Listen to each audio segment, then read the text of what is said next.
누가복음 9장 37절에서 43절까지 말씀 한 절씩 교독하겠습니다. 이튿날 산에서 내려오시니 큰 무리가 맞을새 그 중에 한 사람이 소리질러 이르되 선생님 청컨대 내 아들을 돌보아 주옵소서. 이는 내 외아들이니이다. 귀신이 그를 잡아 갑자기 부르짖게 하고 경련을 일으켜 거품을 흘리게 하며 몹시 상하게 하고야 겨우 떠나가나이다. 당신의 제자들에게 내주차 주기를 구하였으나 그들이 능히 못하더이다. 예수께서 대답하여 이르시되 믿음이 없고 패역한 세대여, 내가 얼마나 너희와 함께 있으며 너희에게 참으리요. 내 아들을 이리로 데리고 오라 하시니 올 때에 귀신이 그를 거꾸로 들이고 심한 경련을 일으키게 하는지라. 예수께서 더러운 귀신을 꾸짖으시고 아이를 낫게 하사 그 아버지에게 도로 주시니 같이 있습니다. 사람들이 다 하나님의 위엄에 놀라니라. 아멘. 네, 오늘 말씀의 제목은 믿음이 없고 패역한 세대여 라는 제목입니다. 예수님의 책망의 말씀이에요. 그래서 우리가 오늘 이 말씀을 듣는 우리의 마음이 조금 예수님께 죄송하기도 하고 자신이 없는 그런 말씀인데, 믿음이 없고 패역한 세대여 라고 예수님이 책망의 말씀하세요. 여러분과 제가 살아가고 있는 우리 세대는 어떤가요? 우리는 믿음이 있는 세대인가? 우리의 믿음이 하나님 앞에서 인정받을 만한 믿음인가? 오늘 말씀을 통해서 진단하고 또 우리가 회개하는 그런 시간이 되기를 바랍니다. 오늘 이야기의 흐름을 따라가 보면 예수님께서 산에서 내려오시니 큰 무리가 예수님을 맞습니다. 여기서 산은, 여러분 이제 지난번 이야기를 보면은 이 산은 변화산을 이야기합니다. 예수님께서 잠시 무리를 떠나셔서 산에 올라가셔서 제자들과 함께 기도하며 그렇게 하룻밤을 보냈고요. 그 밤에 이 세 제자 베드로와 야고보와 요한이 예수님께서 영광스러운 모습으로 변화하신 것을 목도하는 그런 위대한 사건이 있었습니다. 산 아래에서 이 무리들은 이제 예수님이 내려오시기를 기다리며 밤새 그들도 함께 기다렸던 것으로 보여요. 그래서 다음날 아침, 이튿날 아침에 산에서 이제 예수님께서 내려오시니 이미 산 아래에는 많은 무리들이 모여서 예수님을 기다리고 있었습니다. 그들은 무엇인가 예수님께 볼 일이 있었던 것이죠.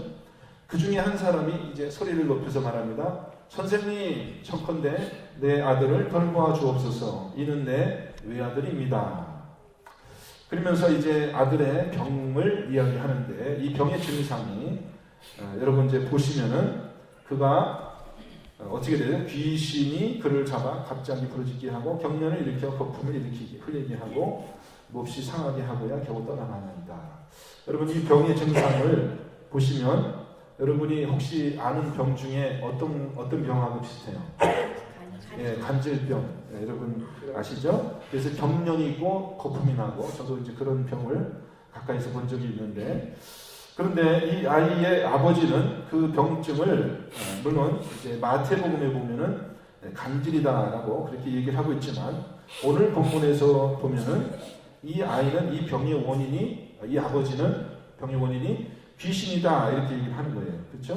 35절에 보면 귀신이 그를 잡아 갑자기 부르짖게 하고, 그리고 예수님께서 이제 이 병을 고치시는 그런 장면을 보면 예수님께서도 이제 이 병의 원인이 귀신이라 이렇게 생각하시고 이제 그 귀신의 정체를 구체적으로 밝히고 계십니다. 오늘 본문 말씀, 이 이야기는요, 사실 마태복음, 마가복음, 누가복음 세 복음서에 모두 이 이야기가 기록되어 있습니다. 그래서 마가복음의 이야기를 보면은 예수께서 이렇게 귀신을 쫓아내시는 장면이 있습니다. 마가복음을 보시면 예수께서 무리가 달려와 모이는 것을 보시고, 예수께서 막 병을 고치려고 하니까 무리들이 모이는 겁니다. 그 더러운 귀신을 꾸짖어 이르시되 말 못하고 못 듣는 귀신아, 내가 내게 명하노니 그 아이에게서 나오고 다시 들어가지 말라 이렇게 얘기를 하세요. 그러니까 예수님은 이 귀신의 정체를 좀 구체적으로 얘기를 하는 겁니다. 그냥 귀신아 나와라 이렇게 하지 않고 말 못하고 못 듣는 귀신아 나와라 이렇게 이야기를 했거든요. 귀신, 예수님께서는 아마 이 병의 원인이 되는 그 귀신의 정체가 무엇인지를 정확하게 보고 있었던 것 같아요. 이제 거기서 거기서부터 이제 능력이 나오는 것이죠. 그래서 예수님께서 이렇게 간단하게 명하시니까 예수님은 이 귀신은 더 이상 견디지 못하고 그 아이에게서 이제 떠나가고 이 아이가 병이 낫게 됩니다. 자, 이야기가 이제 여기까지, 이것이 이제 이야기 전부라면 이 이야기가 굳이 복음서에 기록될 이유가 없습니다. 예수님이 그 수많은 무리들의 병을 고쳤는데 귀신을 쫓은 것이야 뭐 한두 건이 아니겠죠. 예? 수십 수백 건의 귀신을 쫓았을 것이고 또 간질병을 치료하신 것도 마찬가지입니다. 예수님이 뭐 간질병을 뭐 얼마나 많이 고치셨겠습니까? 그 당시에. 근데 굳이 복음서에, 세 복음서에 모두 이 사건이 기록되어 있는 이유는 이 사건에 뭔가 특이한 점이 있었다는 거예요. 예수님이 단지 그냥 병을 고치셨다, 귀신을 쫓으셨다가 아니라 뭔가 우리가 주목할 만한 그런 내용이 이 병에 있었다는 것입니다. 그것이 뭐냐면요, 예수님이 산에 올라가 계시는 동안에 이 병자의 아버지가 먼저 예수님의 제자들, 자, 3명은 예수님하고 같이 올라갔잖아요. 그 나머지 9명은 산 밑에 있었거든요. 그러니까 예수님의 제자들에게 이제 이 병자의 아버지가 먼저 요청을 한 겁니다. 한번 우리 제자들에게 40절에 나오죠. 40절에 아버지가 이렇게 예수님께 이르는 겁니다. 그냥 조용히 있었으면 좋았을 텐데 굳이 또 그거를 또 이렇게 드러내서 예수님께 또 일러 바치는 거예요. 당신의 제자들에게 내쫓아 주기를 구하였으니 그들이 능히 못하더이다. 이 말을 듣고 예수님께서 크게 진노하세요. 그래서 하시는 말씀이, 이어지는 말씀 41절에 예수께서 대답하여 이르시되 믿음이 없고 패역한 세대여, 내가 얼마나 너희와 함께 있으며 너희에게 참으리요. 네 아들 이거 데려오라. 예수님이 하시는 말씀이 참 얼마나 답답하시면, 내가 너희들하고 더 이상 얼마나 더 같이 내가 너희들을 참고 너희들하고 같이 있어야 되겠냐. 참 예수님의 그 답답하고 괴로운 마음을 표현하고 계세요. 바로 이제 이 사건 때문에, 이것 때문에 이 사건이 공관복음서에 모두 기록이 됐을 것입니다. 예수님이 화를 내셨어요. 진노하셨어요. 누구에게? 제자들, 병을 못 고친 제자들의 믿음 없음을 책망하고 계실까요? 아니면 그 아버지, 병자의 아버지의 믿음 없음을 책망한 것인가요? 여러분, 예수님이 누구에게 화를 내셨을 것 같아요? 오늘 말씀 보면은 예수님이 화를 내실 때 딱 제자들에게 딱히 화를 내신 것도 아니고 딱히 아버지에게 화를 내신 것도 아니고 어떻게 보면 제자들과 아버지와 이 모든 무리들, 그래서 이 믿음이 없고 패역한 세대여, 이 제자들아 이렇게 안 하고 이 믿음이 없는 사람들아 이렇게 안 하고 이 제자들과 함께 예수님과 함께 살던 그 세대의 사람들 모두가 사실은 믿음에 있어서만큼은 부족했다는 것이 예수님의 말씀에, 예수님의 그 기대치에 미치지 못했다는 것입니다. 여러분, 이 세 복음서에 모두 이 기록이 되어 있다고 그랬죠. 근데 가장 오래된 복음서는 마가복음이고, 마가복음이 사실은 이 사건을 제일 자세하게 기록하고 있습니다. 마가복음의 기록을 보면은 제자들이 여러 무리들에게 둘러싸여서, 많은 사람이 둘러싸여서 서기관들에게 추궁을 당하고 있었어요. 다른 말로 하면은 제자들이 그냥 단지 귀신을 못 쫓고 병을 못 고친 것이 아니라 그 사건을 통해서 많은 사람들 앞에서 공개적으로 망신을 당하고 있었다는 거예요. 또 서기관들이 옆에서 또 그거에 대해서 제자들을 추궁하고 있었다는 것입니다. 마가복음 9장 14절, 똑같이 9장인데요. 그 말씀을 보면은 이에 그들이 제자들에게 와서 보니 큰 무리가 그들을 둘러싸고 서기관들이 그들과 더불어 변론하고 있더라. 이 마가복음 9장에 그런 말씀이 나옵니다. 근데 우리가 이제 읽은 누가복음 9장의 1절 말씀을 보면은 어떤 말씀이냐면 예수께서 12 제자를, 누가복음 9장 우리가 읽은 본문의 제일 첫 번째 시작이 이렇게 돼요. 예수께서 12 제자를 불러 모으사 모든 귀신을 제어하며 병을 고치는 능력과 권위를 주시고, 옛날 번역으로는 권세를 주시고, 그러니까 예수님께서 제자들에게 이미 모든 귀신을 제어하고 병을 고치는 권세와 능력을 이미 주셨다라고 되어 있습니다. 너희들이 가서 복음을 전할 때에 내 이름으로 병자를 고치고 귀신을 내쫓아라 라고 이미 예수님께서는 예수님과 동일한 예수님이 하실 수 있는 그 일을 할 수 있는 권세를 제자들에게 주셨는데 그 제자들은 자기들이 가지고 있는 그 권세와 능력을 전혀 사용하지 못하고 있습니다. 현재. 오늘날 우리 교회들은 어떻습니까? 여러분, 오늘날 우리 교회는 예수님이 주신 그 권세와 능력이 없어서 우리에게 아예 병자를 고치거나 귀신을 쫓을 그런 권세와 능력이 없어서 우리에게는 없어서 옛날 교회는 있었지만 현대 교회는 그런 권세와 능력이 없어서 우리가 그렇게 병을 못 고치고 귀신을 못 내쫓는 겁니까? 아니면 믿음이 없어서 못 고치고 못 내쫓는 겁니까? 우리는 이것에 대해서 대답을 해야 돼요. 둘 중에 하나로. 예수님이 우리에게 그렇게 권세를 주신 바가 없어요? 그래서 우리가 못 고치는 겁니까? 아니면 분명히 주셨는데 저는 주셨다고 믿어요. 성경이 그렇게 돼 있어요. 성경이 마태복음 그렇게 되어 있거든요. 내가 하나님 하늘과 땅의 모든 권세를 내가 아버지께 받았으니 그러므로 너희는 가서 모든 민족에게 복음을 전할 때 어떤 하나님이 권세를 주셨어요. 복음을 전하면 반드시 이런 표적이 너희들에게 나타날 것이다 라고 분명히 예수님은 말씀을 통해서 우리 교회에 저와 여러분 어느 개인, 특정 개인은 아니더라도 우리 교회에 그런 권세를 분명히 주셨어요. 그런데 그렇다면 우리가 그 권세와 능력을 우리가 사용할 수 있어야 되는데 사용하지 못하는 그런 이유는 어쩌면 예수님이 책망하신 것처럼 우리 세대가, 우리 교회가 여전히 그 예수님의 그 능력을 사용하지 못하는 믿음이 없는 것으로 그렇게 우리가 진단을 해야 되지 않을까. 우리가 분명히 그거에 대해서는 우리가 분명히 짚고 넘어가야 될 문제입니다. 결론을 내고 넘어가야 돼요. 정말 우리에게 주님께서 주신 권세가 없는 것이냐, 내가 믿음이 없는 것이냐. 근데 예수님은 제자들을 지칭해서 책망하지도 않고 누구를 어떤 특정한 사람을 책망하지도 않고 좀 애매모호한 표현이죠. 누구를 책망하는지 정확하게 알 수가 없어요. 믿음이 없고 폐역한 세대요 이렇게 얘기를 하고 있습니다. 그러니까 믿음이 없는 것으로 따지자면 너나 나나 할 것 없다라는 것이에요. 제자들도 한심하지만 그렇다고 그 당시에 살던 사람들도 마찬가지로 믿음 없기는 마찬가지였다는 것입니다. 자, 마가복음을 보면 다시 이 예수님과 그 병자의 아버지 사이에 대화가 오고 가는 대화가 있습니다. 어떻게 아버지가 얘기를 하냐면요.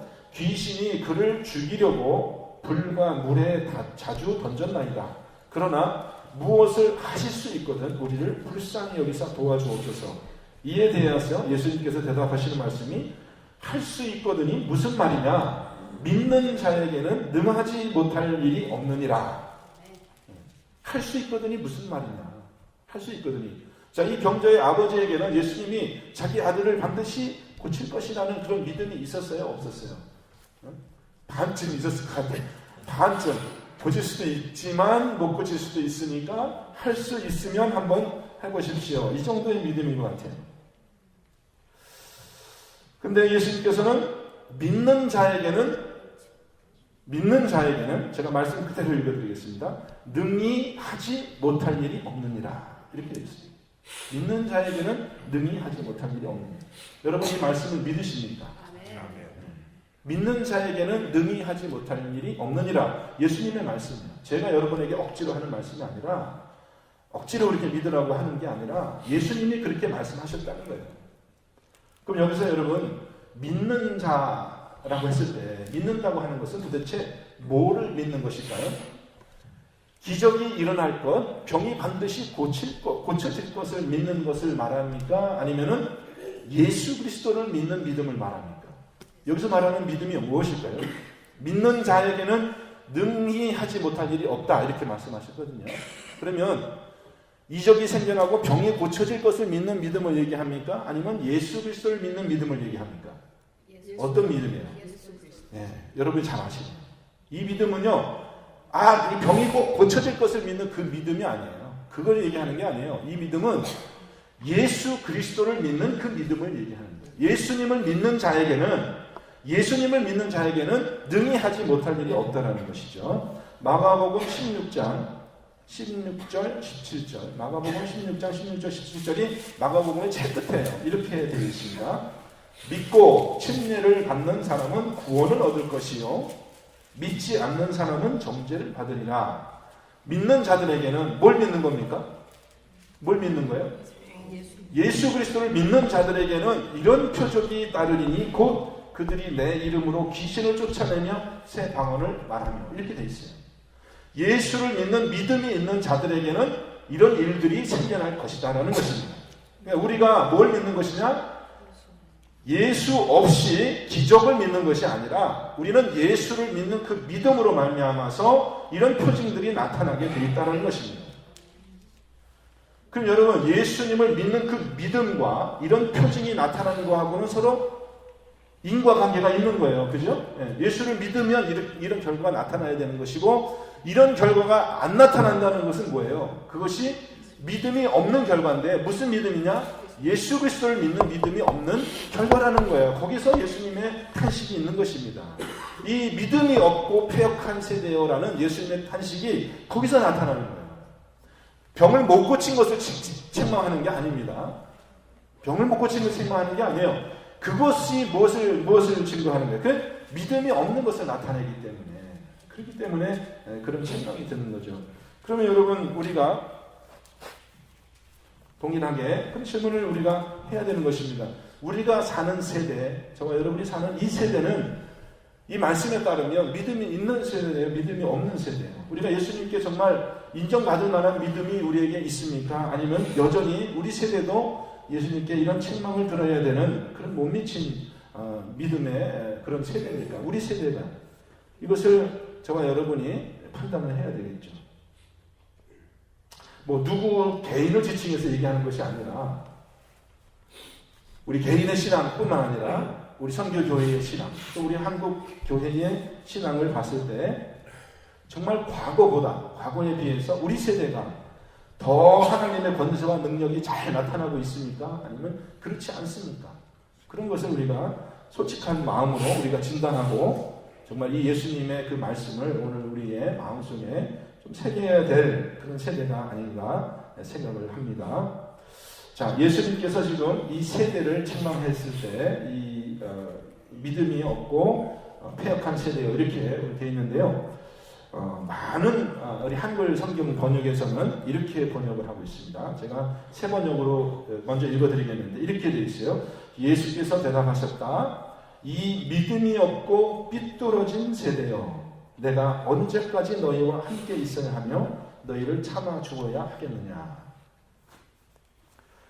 우리 개정 성경, 우리가 보는 성경에는 폐역한 세대요 이렇게 되어 있지만 많은 한글 성경에는 삐뚤어진 세대요, 믿음이 없고 삐뚤어진 세대요 이렇게 되어 있어요. 제가 삐뚤어졌다 이렇게 얘기하는 건 사실 사투리고요. 표준말로 하면은 비뚤어졌다 이렇게 해야 되더라고요. 저도 처음 알았어요. 성경을 보니까 비뚤어졌다 이렇게 되어 있더라고요. 그게 표준말인 것 같아요. 근데 좀 맛이 안 들죠. 삐뚤어졌다 이렇게 해야지 좀 그 맛이 나는데. 그래서 영어 성경은 어떻게 번역이 되냐 하면은 삐뚤어진 세대라는 말을 rebellious 이렇게 얘기를 해요. rebellious 혹은 perverse 이렇게 얘기를 하는데, rebellious는 뭐냐면 반역하다는 뜻이 있잖아요. 반역하다. 믿음이 그냥 없는 것을 얘기하는 게 아니고요.